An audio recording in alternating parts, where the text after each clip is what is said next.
17절 같이 봉독하겠습니다.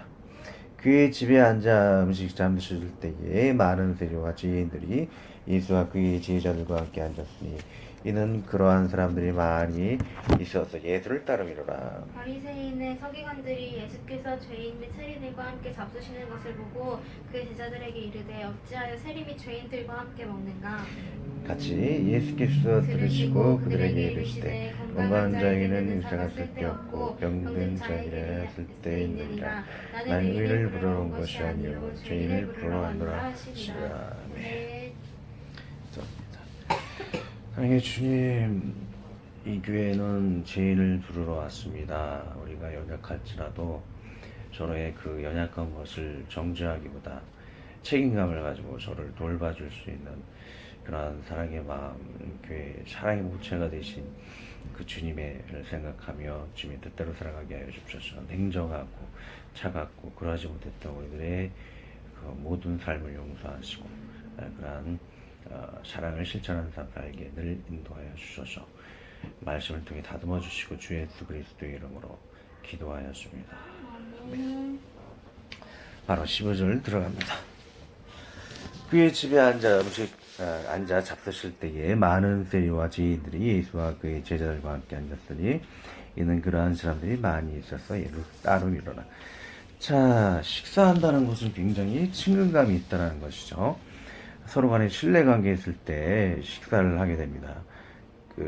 지금도 막 음식에 뭘 타서 문제가 커지는데 옛날에는 왕에게도 독살 시키는 그런 일이 있었죠. 그렇기 때문에 그때 시대에서도 음식을 서로 먹는다는 것은 세리 마태와 예수님과 서로 친분이 있는 좀 신뢰가 있는 그런 관계 가운데 식사를 했다라는 것을 볼 수가 있습니다.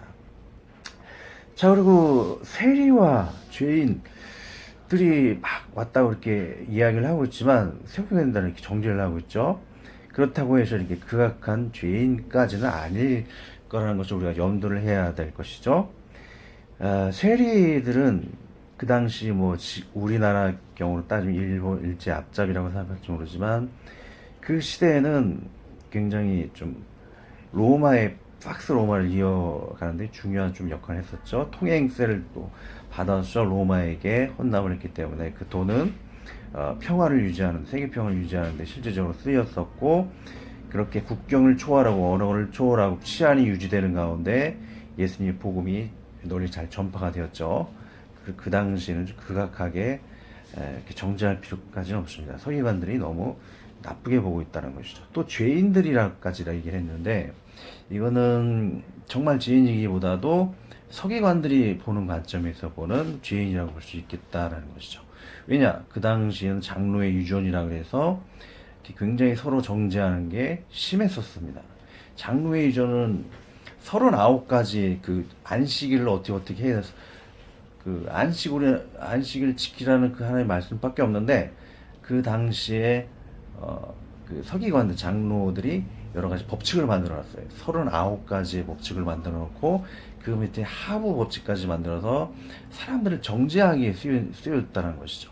하나님과 사람에게 율법이 만들어졌는데 정죄하고 미워하기 위해서 이렇게 하나님의 법이 굉장히 변질되어진 것을 볼 수가 있습니다.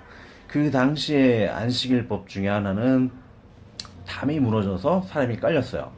그러면은 안식을 취해야 하기 때문에 이방인들 같은 경우에는 구해주지 말라는 그런 법칙이 있고, 또 유대인이 깔려 막 죽으려고 그러면 꺼내주기만 하고 치료를 하지 말라고 하는 법칙이 있을 정도입니다. 정말 그 사랑이 변질되어서 어떻게 사람을 어떻게 하면 살인이나 다름없는 그러한 일을 변질된 것을 볼 수가 있습니다. 사랑이 나중에는 이렇게 됐다는 것이죠. 자, 아무리 이런 서기관 같은 사람이 있는다 할지라도 우리는 쓸데없이 남을 이렇게 정죄하는 우리 마음에도 그런 것이 있을지 몰라요. 그러나 우리는 성경의 그런 법칙, 율법의 근본 정신이 사랑이라는 것을 깨닫고 돌아올 수 있도록 겸손하게 회개할 수 있는 그런 심령이 되어야 한다는 것이죠. 마치 베드로와 같이 나는 죄인으로소이다 하면서 내가 과거에 정죄했던 것, 사랑이 없던 것을 회개하면서 돌아올 수 있는 사람이 되어야 할 것입니다. 자, 16절 보겠습니다. 바리새인의 서기관들이 예수께서 죄인 및 세리들과 함께 잡수시는 것을 보고 그의 제자들에게 이르되 어찌하여 세리 및 죄인들과 함께 먹는가. 이 서기관들이 이렇게 막 예수님을 정죄하고 있는 그런 상태를 보게 됩니다. 이렇게 하나님의 사랑과 동떨어져서 남을 정죄하는 이러한 모습 가운데서 그 피해가 막심한 것이죠. 나중에 점점 그 피해가 커지고 이스라엘은 그 나라가 다 멸망시켜 버리는데, 이런 끊임없이 남을 정죄하는 마음 속에는 나라를 망가뜨리고, 그리고 교회를 망가뜨리고, 가정을 망가뜨리고, 회사를 망가뜨리는 모습을 볼 수가 있어요. 그렇기 때문에 우리는 그런 파괴적인 남을 정죄하는 그런 벽을 우상과 같은 그런 남을 정죄하는 그런 마음들을 하나하나 제거해 버려야지. 점점 그게 강해지고 높아져서는 안 되겠죠. 높아지다 보면 나중에 살인까지도 하게 됩니다. 정말 그런 마음이, 우리가 정죄하는 마음이 있지 않는가, 날마다 돌아볼 수 있는 자가 되어야 할 것입니다. 날마다 우리가 모이기에 힘쓰는다는 것은 예수님 안에서 그런 사랑의 마음이 있기 때문에 우리가 모이기에 힘쓰게 되는 거예요. 이 서기관들은 점점 예수님과 멀어지게 되는 것을 볼 수가 있는데, 하나님의 양일수록 더 양떼들은 서로 모이기를 힘쓴 걸 볼 수가 있는데, 정말 예수 그리스도의 마음을 품은 자라면은 점점 모일 수가 있는 그런 모습을 볼 수 있다는 것이죠. 성경에서는 이러한 우리들의 편견과 교만과 이런 정죄벽을 버리라고 성경이 이야기를 하고 있죠. 디모데전서 5장 21절과 사도행전 10장 28절 읽어드리겠습니다. 하나님과 그리스도 예수와 택하심을 받은 천사들 앞에서 내가 엄히 명하노니 너는 편견이 없이 이것들을 지켜 아무 일도 불공평하게 하지 말며 편견과 불공평을 버리라고 하십니다. 또 사도행전에는 이르되 유대인으로서 이방인과 교제하며 가까이 하는 것이 위법인 줄은 너희도 알거니와 하나님께서 내게 지시하셔 아무도 속되다거나 깨끗하지 않다 하지 말라 하시기로 했던 것처럼 위선을 버리라는 거예요. 나는 깨끗하고 남을 더럽다라는 그런 위선적인 마음이 편견이라는 것이죠. 우리 그런 위선적인 마음을 버리라라고 성경은 이야기하고 있죠. 그 중에 우리들이 실제적인 삶에서 넘어가기 쉬운 것을 그 전에 늘 이야기하였듯이 오직 믿음이라는 것이에요. 자, 오직 믿음이라는 그런 것이 굉장히 멋있고 유식하고 성경적이라고 생각할지 모르지만, 이것을 오용하면 히틀러 같은 사람이 될 수 있다는 것이죠. 오직 믿음이라니까 내 마음속에 죄를 보하면 나 오직 믿음이야, 나는 믿기만 하면 되니까 내가 아무리 죄를 져도 상관이 없어. 그럼 이렇게 자기 자신에 대해서 죄악에 대해서는 관용하고, 남을 정죄할 때 남에게 피해를 주고 남에게 해를 주면서 오직 믿음이야, 남을 정죄하고 남에게 죄를 범할지라도 나는 믿기만 하면 구원받으니까 상관이 없어. 이것이 위선이라는 것이죠. 오직 믿음을 잘못 오용해서 타락해서 가장 대표적인 인물은 히틀러죠. 자기 자신에 대해서는 관용하고 남을 해하면서 오직 믿음만 강조하면서 사랑이 없는 그런 변질되어진 오용을 보게 됩니다. 또한 이런 것을 끊어버리기 위해서는 제가 항상 얘기하듯이 갈라디아서 5장 6절이에요. 할례나 무할례가 소용이 없고 오직 사랑으로서 역사하는 믿음이라고 그랬습니다. 그 진정한 오직 믿음의 그 열매는 사랑이라는 것이죠. 믿음과 사랑은 동떨어진 것이 아니고 항상 같이 한다 그랬습니다. 그래서 오직 믿음으로 진짜 사랑의 내 열매가 있다는 진실한 믿음이 있다라면 내 죄악, 내가 죄를 품어서 남에게 해를 주지 않을까. 그럼 나 자신에 대해서 엄격하게 되고 남에게 내가 해를 주지 않을까라는 그런 사랑의 마음이 없어지지 않을까라는 생각으로 관용하는 그런 삶을 살게 되어진다는 것입니다. 오직 믿음을 잘못 적용하면 사탄이 되고, 바로 적용하면 이렇게 천사와 같은 마음으로 변할 수 있다는 걸 기억을 해야 할 것입니다. 17절 들어가도록 하겠습니다. 예수께서 들으시고 그들에게 이르시되 건강한 자에게는 의사가 쓸데없고 병든 자에게라야 쓸데있느니라. 나는 의인을 부르러 온 것이 아니요 죄인을 부르러 왔노라 하시니라. 자, 예수님은 이런 죄인을 이렇게 오는 곳이 교회라고 이야기를 하고 있어요. 이렇게 서기관들은 정죄하고, 예수님은 다른 이 차이가 무엇일까요? 예수님은 이런 건강하지 못한 자, 이런 죄인들을 데려와서 어떻게 한다는 거예요? 그 사람을 책임감을 가지고 바른 사람으로 만들어서 새 사람으로 만든다는 것이죠.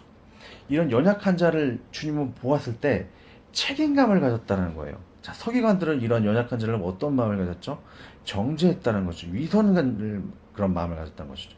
나는 깨끗하고 저 사람은 더럽기 때문에 정죄한다는 서기관은 그런 마음을 가졌고, 예수님은 책임감을 가졌다는 것입니다.